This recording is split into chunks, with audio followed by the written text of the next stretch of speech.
Bapak Yahweh memberkati saudara sekalian. Pada pagi ini kita akan bersama-sama mendengarkan firman Tuhan.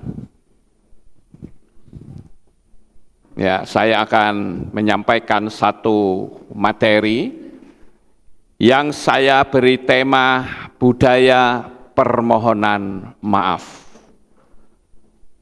Sebelumnya kita akan baca terlebih dahulu beberapa ayat firman Tuhan yang mendukung akan materi saya.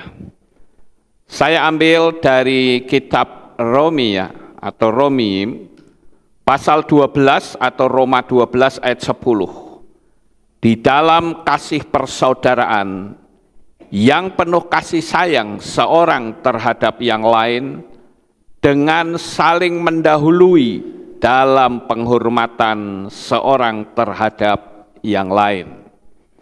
Kemudian Efesus 4 ayat 32. Dan jadilah kamu ramah seorang terhadap yang lain, lembut hati, saling mengampuni di antara kamu sendiri, sebagaimana pula Elohim dalam Hamasya telah mengampuni kamu. Dua ayat lagi, 1 Tesalonika 5 ayat 11. Oleh sebab itu nasihatilah seorang terhadap yang lain dan saling membangunlah kamu seorang demi seorang sebagaimana pula kamu melakukannya. Yakobus 5 ayat 16. Akuilah kesalahan seorang terhadap yang lain dan saling mendoakanlah seorang terhadap yang lain supaya kamu dapat disembuhkan. Doa orang yang benar ketika bekerja memiliki kekuatan yang besar. Sampai di sini pembacaan kita. Bapak Ibu saudaraku yang terkasih, kalau kita melihat di dalam perjalanan hidup kita, bahkan kehidupan manusia pada umumnya, kita akan berhadapan dengan satu masalah dalam perjalanan hidup. Apakah itu masalah keluarga, apakah itu masalah pertemanan, tetapi permasalahan itu berkaitan dengan hubungan satu dengan yang lain. Dan saya katakan budaya permohonan maaf itu satu budaya yang sangat luar biasa. Karena minta maaf itu bukan tanda kalau kita lemah atau kalah. Minta maaf adalah cara kita untuk memperbaiki hubungan yang renggang dan mengobati hati yang terluka. Minta maaf itu sulit karena pikiran liar mengatakan kalau kamu itu buruk dan bodoh, kamu ini hina. Jadi ada spirit di balik kalimat minta maaf. Saya ambil satu contoh saudara. Kalau saya mengamati cucu saya, kadangkala seperti Kenan dan Shirel, namanya juga masih kanak-kanak, kadang mereka bertengkar. Dan setelah saya melihat adanya salah satu di antara mereka yang salah, saya selalu mengatakan, ayo Kenan minta maaf sama Lel. Atau sebaliknya saya mengatakan, ayo Lel minta maaf sama Konan. Tidak mau saudara. Padahal kalau saya perhatikan, ini kakak adik. Tetapi kadangkala dia merasa, ngapain aku harus minta maaf? Kalau minta maaf berarti aku itu salah. Padahal aku benar. Nah, jadi kalau saya perhatikan di sini, saudara-saudara, ada spirit di balik orang yang disuruh minta maaf. Nah, minta maaf itu sebetulnya adalah bukti orang rendah hati. Minta maaf itu sama saja membuka peluang untuk mendapatkan kehidupan yang baru dan mendapatkan respon dari alam semesta. Saya ingin mengajak untuk kita bersama-sama mengingat di dalam perjalanan hidup kita. Tentu misalnya hubungan suami istri, hubungan pertemanan, atau hubungan antara orang tua dan anak, pasti sekali waktu akan terjadi pergesekan dan saling melukai. Tetapi kita, orang-orang yang percaya Bapa Yahweh, itu diharuskan untuk tidak menjadikan perbedaan pendapat itu menjadi sebuah perselisihan yang berujung perpecahan. Kalau saya perhatikan, baik itu dalam komunitas kehilat maupun dalam komunitas sel atau komunitas keluarga, perbedaan pendapat dan benturan itu seringkali terjadi. Kebanyakan orang tidak bisa menyelesaikan dengan cukup mengucapkan maaf, tidak bisa. Ketika kita masih kecil, saya pun sering memberitahu kepada cucu-cucu saya mengajarkan, belajarlah untuk mengucapkan maaf, tolong, dan terima kasih. Makanya ketika saya memberi sesuatu kepada cucu saya, bilang, ayo bilang terima kasih. Itu adalah sebuah budaya untuk membuat aura kita selalu bersih.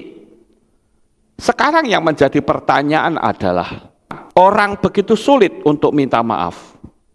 Sekali lagi karena ada spirit dan naluri untuk melindungi diri dari penilaian orang lain yang dapat mempengaruhi kredibilitas atau direndahkan orang lain, dianggap lemah dan rapuh.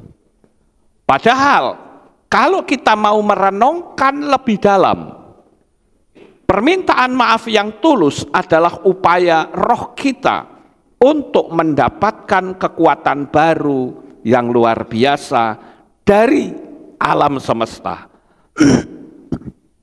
Jadi urusannya ini sudah bukan lagi dengan manusia, tetapi urusannya adalah antara kita dengan Tuhan.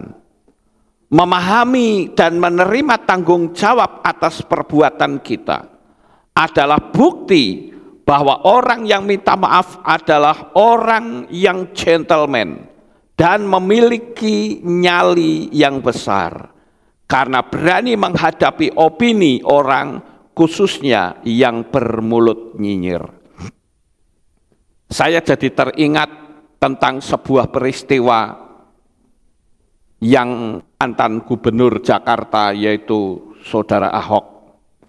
Ketika dia dipersalah-salahkan, dia berani dengan gentleman berkata, saya minta maaf. Walaupun banyak analisa dan analisis orang-orang yang mengatakan bahwa dia tidak bersalah, tetapi dengan dipolitisir sehingga akhirnya dia masuk penjara. Dan di tengah-tengah dia akan dibawa ke penjara, dia katakan bahwa Tuhan itu tidak tidur. Dia akan mempermalukan kamu satu demi satu. Dan itu terbukti, saudara. Lawan-lawannya mati semua, termasuk hakimnya. Orang boleh punya kedudukan tinggi, orang boleh punya pemikiran yang jumawa, tapi kalau sudah berhadapan dengan alam semesta akan sangat mengerikan. Jadi permohonan maaf yang baik bukan bermaksud untuk membuat kamu menjadi lebih baik, tetapi kita bisa memahami sudut pandang orang lain yang tersakiti dan berusaha untuk memperbaiki kerusakan yang terjadi dalam hubungan tersebut. Sebenarnya orang yang berani minta maaf adalah orang yang sudah selesai dengan dirinya sendiri, bukan seorang yang egois atau mau merendahkan diri serta memiliki kualitas yang baik. Bisa minta tolong ini Oke. Orang yang berani minta maaf berarti berani mengakui kalau itu salah dan berani bertanggung jawab untuk memperbaikinya dan tentunya tidak mengulanginya lagi. Kalau saudara lihat gambar ini adalah budaya orang-orang Jepang ketika dia berhadapan dengan apa yang namanya kesalahan. Budaya ini ditanamkan sedemikian rupa oleh orang tuanya untuk membuat orang tidak boleh memiliki gengsi. Kalau saudara perhatikan gambar di sini, ini adalah gambaran dari permohonan maaf. Sekalipun mungkin usianya lebih tua dari yang dimintain maaf karena seorang perempuan yang muda. Tetapi budaya ini sangat luar biasa. Dan setelah saya mempelajari dari berbagai bangsa, maka saya hanya bisa mengacungi jempol untuk orang Jepang, saudara. Karena dia punya pola dan budaya yang seperti ini. Coba next. Nah, kalau saudara lihat di sini, ini adalah seorang kondektur KRL yang meminta maaf kepada semua penumpangnya karena keretanya terlambat, padahal hanya hitungan beberapa menit. Berbeda dengan Indonesia, saudara. Kalau Indonesia terlambat 1 jam juga, enggak ada permintaan maaf. Tapi kalau berani menegur, lebih galak mereka. Tapi beda dengan orang Jepang. Terlambat beberapa menit loh. Dia terang-terangan berani mengatakan maafkan kami. Nah, ini budaya yang seperti ini dipelihara terus oleh orang-orang di Jepang. Kalau saya lihat budaya maaf dan terima kasih itu luar biasa. Coba saudara lihat di YouTube. Ada anak kecil begitu mau nyebrang, mobilnya berhenti. Anak itu nyebrang, anak sekolah. Begitu sudah nyebrang, dia menghadap kepada mobilnya, dia membungkukkan badan, ucapkan terima kasih. Kalau di sini, oh tidak. Nggak ada seperti itu. Maka saya katakan, budaya yang seperti ini, budaya sopan santun yang seperti ini sangat luar biasa. Permintaan maaf juga merupakan bukti bahwa kamu menghargai orang tersebut dan berusaha untuk tidak melukai hatinya. Oleh karena itu bertanggung jawablah untuk memulihkan kesalahanmu. Memaafkan bukan berarti melupakan. Tidak, saudara. Karena orang tidak akan pernah lupa sampai dunia kiamat, sampai orang itu mati. Yang bisa adalah melepaskan pengampunan atas orang yang bersalah dan berusaha untuk menjalin sebuah hubungan. Ketika kita minta maaf dan tidak diterima, ya sudah, nggak apa-apa. Yang penting kita sudah menyampaikannya. Ini speaker depan kok belum dimatikan aja yang ini.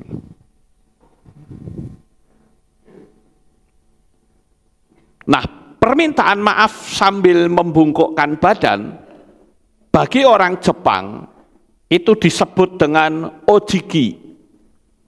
Jika orang Jepang bikin kesalahan kecil saja tidak minta maaf, maka masyarakat justru menganggapnya orang tersebut tidak punya moral sama sekali.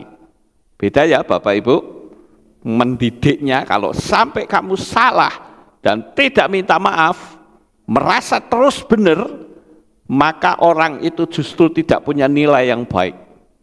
Dianggap orang itu tidak punya moral.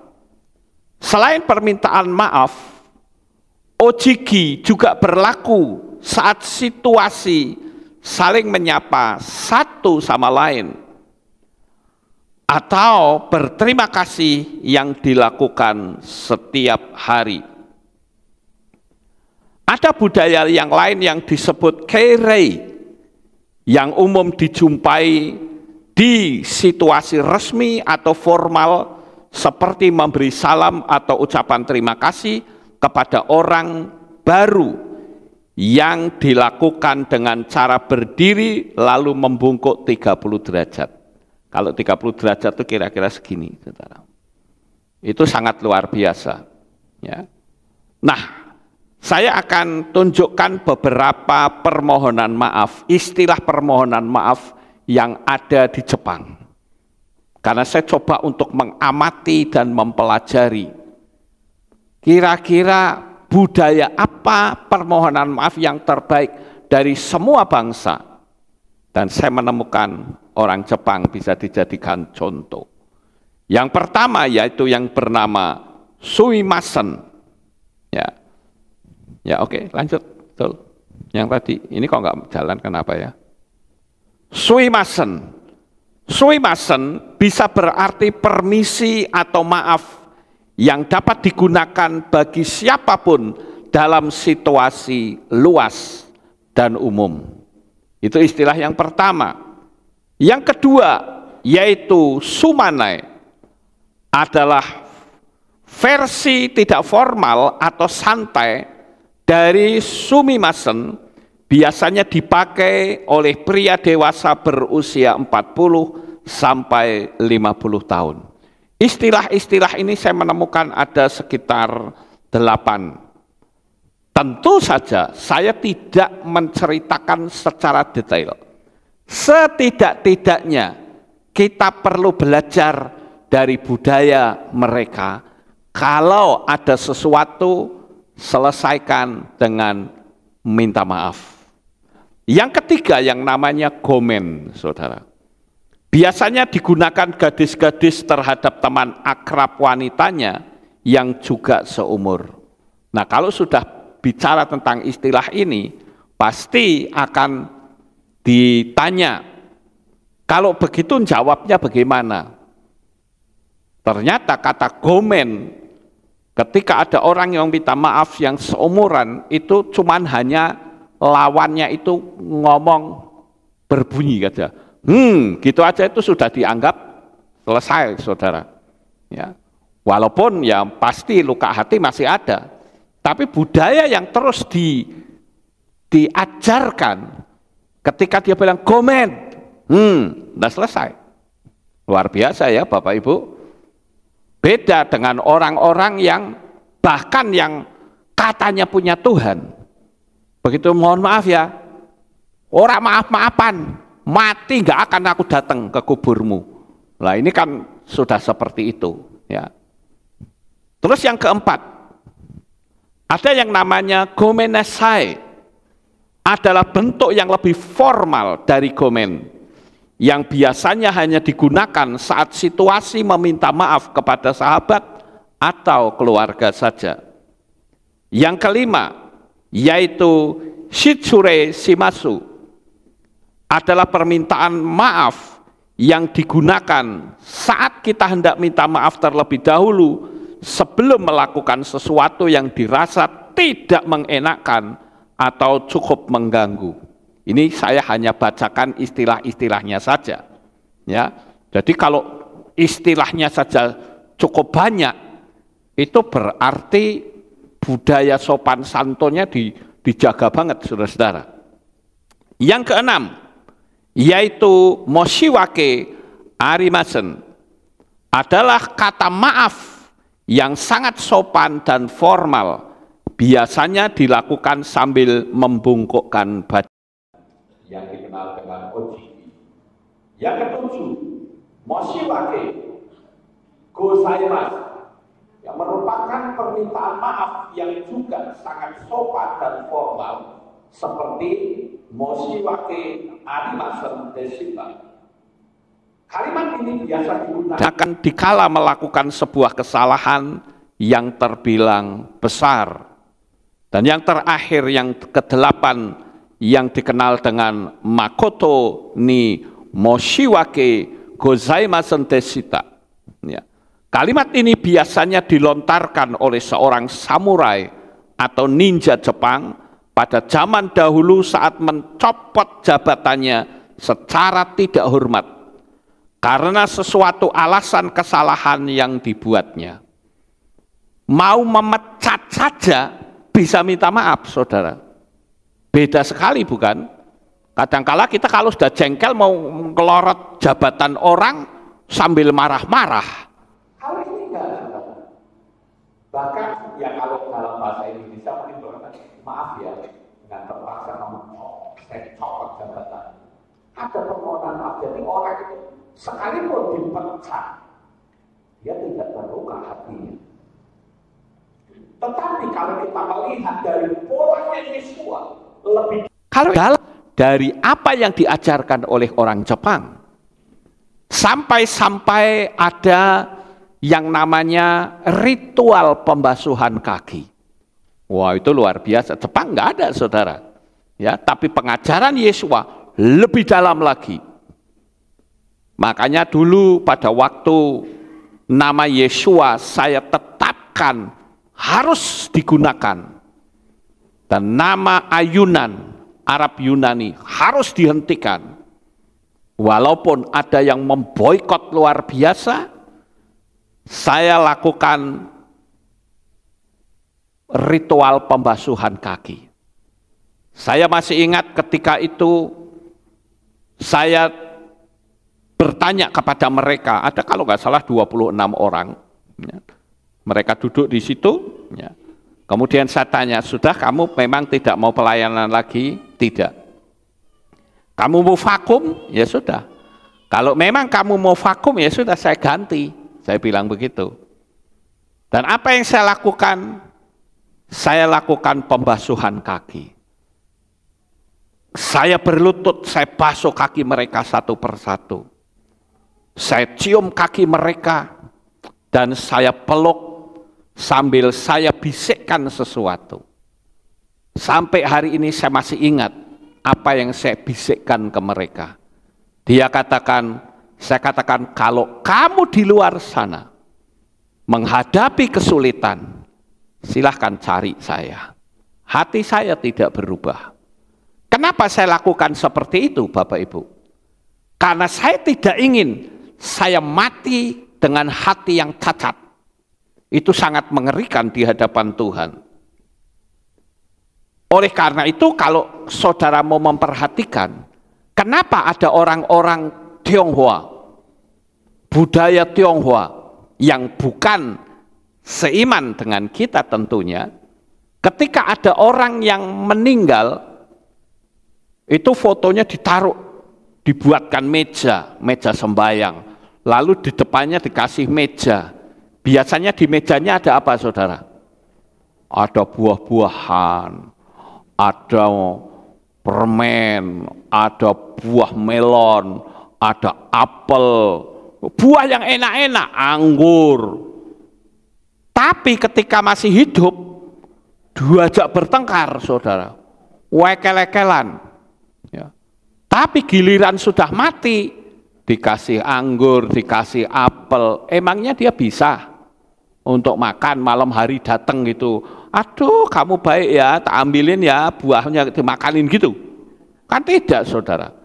Jadi kalau saya renungkan, itu sebetulnya hanyalah upaya psikologi untuk membuat orang yang ditinggalkan itu tidak merasa bersalah.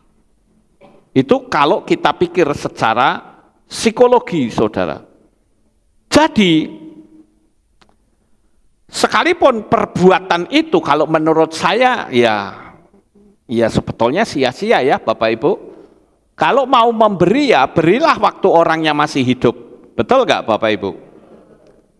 Giliran sudah mati dikasih apel, dikasih anggur, terus nanti dibuatkan uang-uangan, dibuatkan rumah-rumahan, dikasih mobil-mobilan, masuknya ke surga-surgaan.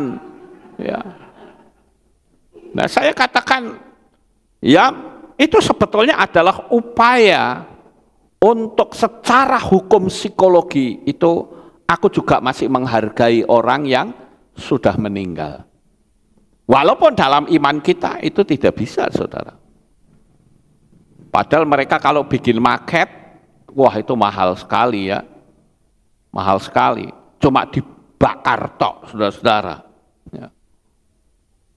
Karena mereka bikin rumah, ya rumahnya cuma pakai kertas. Kemudian bikin uang, ya uangnya pakai kertas. Itu pun juga keluaran bank mana juga nggak tahu, saudara. Cuma dikasih kotak perak, ceplok begitu. Ya. Jadi kita harus menyadari bahwa di dalam perjalanan hidup kita, kadangkala secara tidak sadar kita dibuat jengkel, kita dibuat marah.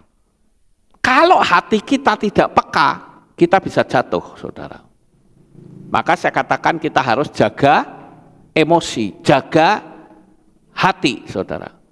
Saya jadi ingat ketika ibadah sore, ya, begitu ibadah sore kan saya selalu duduk di belakang, banyak orang yang jabat tangan. Saudara tahu pada waktu nyanyi Shema Israel, saya kaget. Kenapa? Ketika saya mulai tutup mata gitu, Shema Israel, ternyata tangan saya itu bau amis, saudara-saudara. Saya berpikir saya nggak makan ikan, tapi kok bau amis, saudara-saudara. Berarti apa yang terjadi?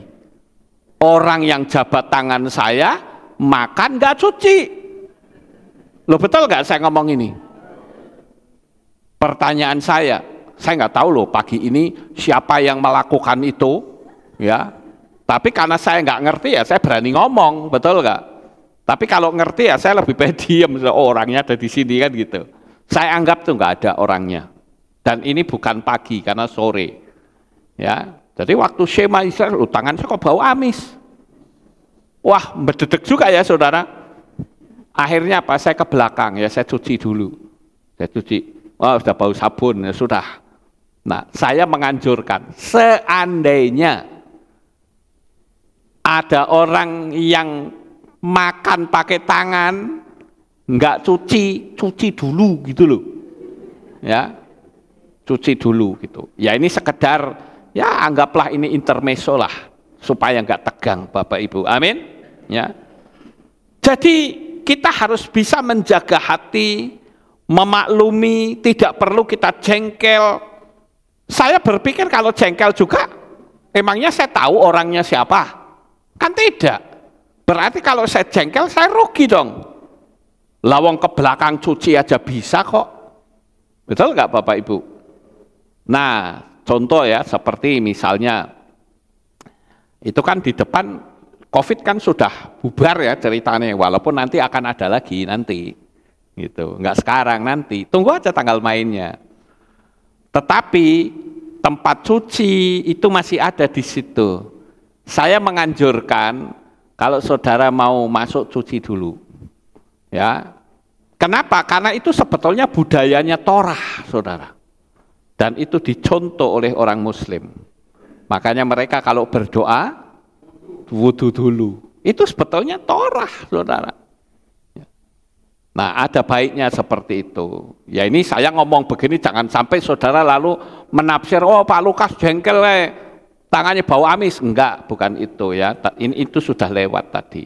Ini cuma ngasih tahu ada baiknya saudara cuci dulu, ya bersih dulu ya. Nah, saya punya teman, saudara-saudara. Ya tentu saja ini salah satu dari subscriber. Teman ini adalah suami istri, tapi sayang sekali istrinya ini kerap kali dilukai oleh suaminya. Karena suami ini, kalau saya perhatikan dari kalimatnya, cara ngomong sama istri, itu tidak menghargai sama sekali. Kalau ngomong tuh selalu ngegas suaminya. Wer gitu. Dan kata-katanya itu sengak, saudara, nggak enak. Gitu loh. Suka bentak-bentak, goblok-gobloki. Ya istrinya diam saja. Tapi sekali waktu si istri ini ngidap penyakit kanker, ganas, saudara-saudara. Ya mungkin karena seringnya dibentak-bentak itu ya. Jadi dia ngendem perasaan terus, sampai akhirnya dia kena kanker. Dan akhirnya meninggal, saudara-saudara. Dan saat meninggal, saya perhatikan foto dari status WA-nya suami, itu istrinya, saudara. Lah kalau dulu kok tidak, omongannya sengak, istri dibentak-bentak, digoblok-goblokin. Saya dalam hati cuma ngomong, percuma kamu pasang, dulu juga tak nasihati, cuman iya, nanti kadang kala lah habis istri saya goblok, kamu sudah goblok kok, kamu mau tak gituin. Ya. Jadi saya bilang orang ini enggak baik, ya, karakternya tidak baik. Pasang foto istri, tapi percuma, istrinya nggak akan tahu, karena istrinya sudah mati.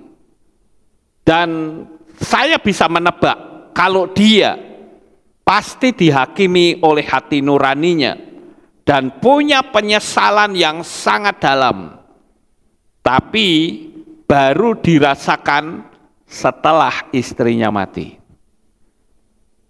Saya lalu merenung, saudara. Jangan-jangan dia mulai ingat istri itu ketika dia sudah menjalani hidup seorang diri. Biasanya semua istrinya yang ngelayanin, kali ini tidak. Makan diambil sendiri. Dia malam hari juga sudah nggak ada yang nemeni lagi. Dan dia mulai punya penyesalan yang luar biasa. Saya kadang merenung, kenapa kebaikan istri itu baru kelihatan setelah mati. Tapi saat hidup, apa saja itu dicacat terus, saudara. Inilah bukti adanya spirit yang berusaha untuk memisahkan mereka.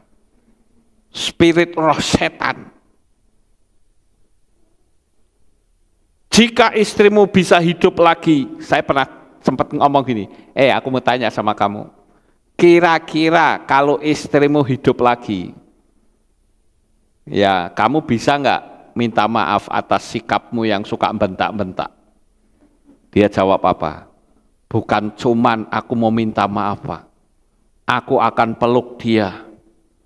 Aku akan jadikan dia ratu dalam hidupku. Lah saya katakan, emangnya dulu dia bukan ratu, babu kamu, tak gituin. Ya. Kenapa waktu hidup kok seperti itu? Giliran sudah mati ngomongnya sak penake dhewe. Ya. Ya jujur saya rada gemes juga dengan orang laki yang macam kayak gitu, saudara-saudara. Nah, sekarang yang perlu kita pertanyakan adalah kembali ke masalah awal. Ayo kita lihat ibu kita masing-masing. Ayo kita lihat orang tua kita. Ayo kita lihat anak kita. Suami atau istri kita, atau bahkan sahabat kita. Yang namanya kehidupan itu tidak terlepas dari perbedaan pendapat, gesekan dan benturan. Tetapi mari kita belajar seperti orang-orang Jepang. Terlepas dia melakukan itu dengan tulus atau tidak, setidak-tidaknya di gestur tubuhnya sudah bisa membuktikan bahwa dia melakukan dengan baik. Jangan sampai ketika orangnya sudah mati, baru segala kebaikan kelihatan semua. Giliran masih hidup yang dilihat apanya, saya pikir. Bapak Ibu saudaraku yang terkasih, jika saudara bisa mencapai level ini, maka hatimu akan penuh damai. Dan saat rapture tidak akan ada yang membebani. Ingat Bapak Ibu, waktu kita di dunia ini sudah tidak lama lagi. Kedatangan Yeshua HaMasyiah sudah sangat dekat. Oleh karena itu ayo kita lihat orang-orang yang ada di sekitar kita. Sahabat kita, orang tua kita. Tidak ada salahnya kalau kita bertindak selaku orang-orang Jepang. Jangan sampai kita itu hanya istilahnya itu lip service, manis di bibir, saudara. Biasanya suka dilakukan pada waktu hari raya. Misalnya hari raya tutup tahun, misal saya minta maaf ya, mohon maaf lahir dan batin. Bener apa ora? Ya. Jadi kita mesti belajar. Kenapa harus tunggu setahun sekali? Kenapa tidak langsung minta maaf? Terlepas orang itu mau terima atau tidak, ya bukan urusan kita. Tapi setidaknya kita membersihkan diri kita sendiri di hadapan Tuhan. Supaya dengan demikian, maka kehidupan kita akan terbebas. Dan saat rapture tiba, kita akan menyongsong Tuhan di awan-awan yang permai. Saya kasih tahu saudara, jangan sampai kita ketinggalan. Saya mewanti-wanti kepada semua teman-teman saya. Kalau sampai ketinggalan, saudara akan menjadi manusia paling menderita di dunia ini. Karena saudara tidak mungkin bisa memiliki rumah, tidak mungkin memiliki uang sebesar apapun, semua rekeningmu akan terblokir. Kecuali saudara membuat suatu pengakuan bahwa saudara mengikuti sebuah sistem yang harus diikuti. Keselamatan kembali kepada orang-orang Yahudi. Jadi hari ini pastikan kita selalu berkata, Tuhan jadikan aku hari ini lebih baik dari hari kemarin. Dan saya percaya ketika Yesua datang, kita pasti menyongsong Tuhan di awan-awan yang permai. Yang belum baptis, segera baptis. Yang sudah baptis, ya jaga iman. Supaya tetap tegar sampai pada titik nafas yang penghabisan. Sukses besar untuk saudara. Bapak Yahweh memberkati. Haleluya. Kita tunduk kepala, kita berdoa. Kami mengucapkan terima kasih dan syukur kepadamu ya Bapa. Pagi hari ini kami telah mendengarkan renungan firman-Mu.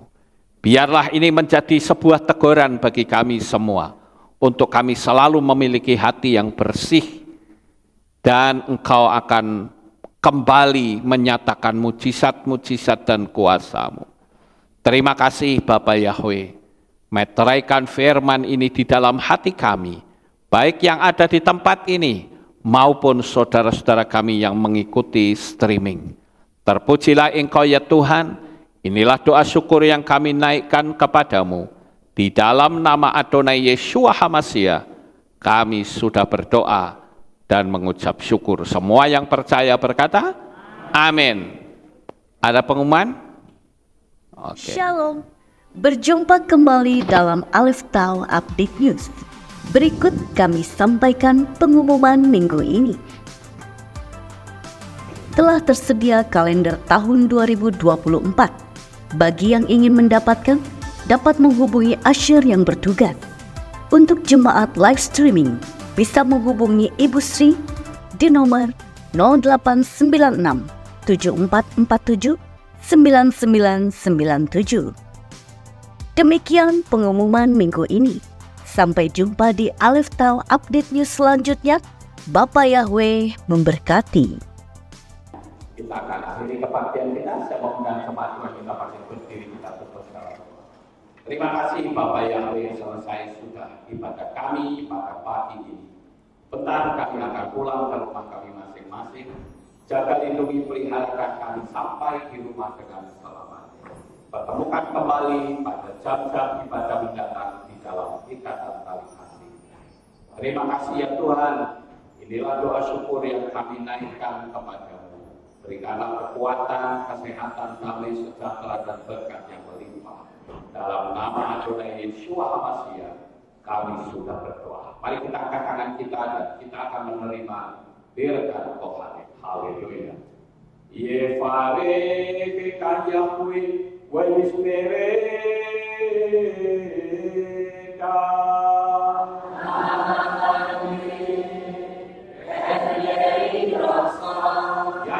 Yahweh Tandau Elika Wihune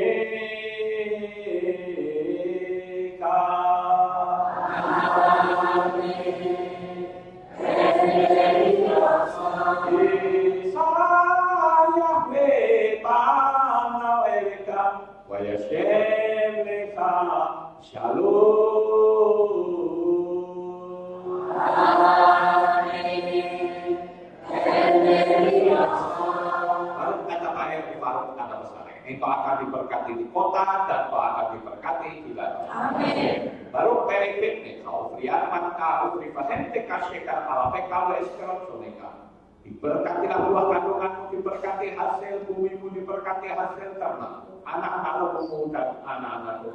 Amin. Baru tanah kamu syartika diberkatilah makulmu dan tempat adonan. Amin. Baru kata kau baru kata bersetika dan kau akan diberkati pada waktu kau masuk. Dan kau akan diberkati pada waktu kau keluar. Amin. Baru kata Yahweh Elohim melek kaulah. Bersemi Yesus Mahamasya Ruach HaKodesh kini olam wae. Kami sudah berdoa dan mengucap syukur. Haleluya. Amin.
Yang Maha Kuasa.